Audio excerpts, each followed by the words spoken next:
கொலை நடந்து 10 ஆண்டுகளாகியும் முடியாத விசாரணை. சிபிஐ விசாரணையில் கூட சிக்காத குற்றவாளிகள். ராமஜெயம் கொலை வழக்கு.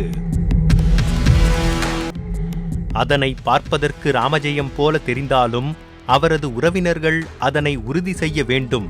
உடனடியாக KN நேருவிற்கும் ராமஜெயத்தின் குடும்பத்தினருக்கும் போலீசார் தகவல் தெரிவித்தனர்.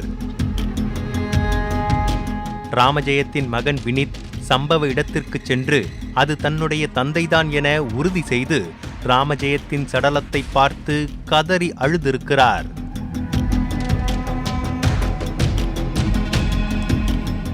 திருச்சியின் மிகப்பெரிய அரசியல் புள்ளியின் சகோதரர், தொழில் அதிபர் இப்படி கொடூரமாக கொலை செய்யப்பட்ட சம்பவம் தமிழகத்தில் பெரும் பரபரப்பை ஏற்படுத்தியது.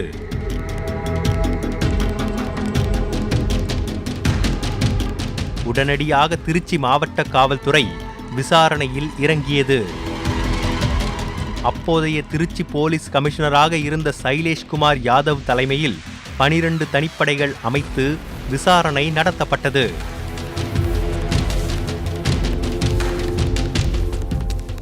சம்பவ இடத்தில் ஏதேனும் தடயங்கள் இருக்கிறதா என சோதனை செய்தனர். ஆனால் முக்கியமான ஆதாரங்கள் ஏதும் கிடைக்கவில்லை என போலீஸ் தரப்பில் சொல்லப்பட்டது.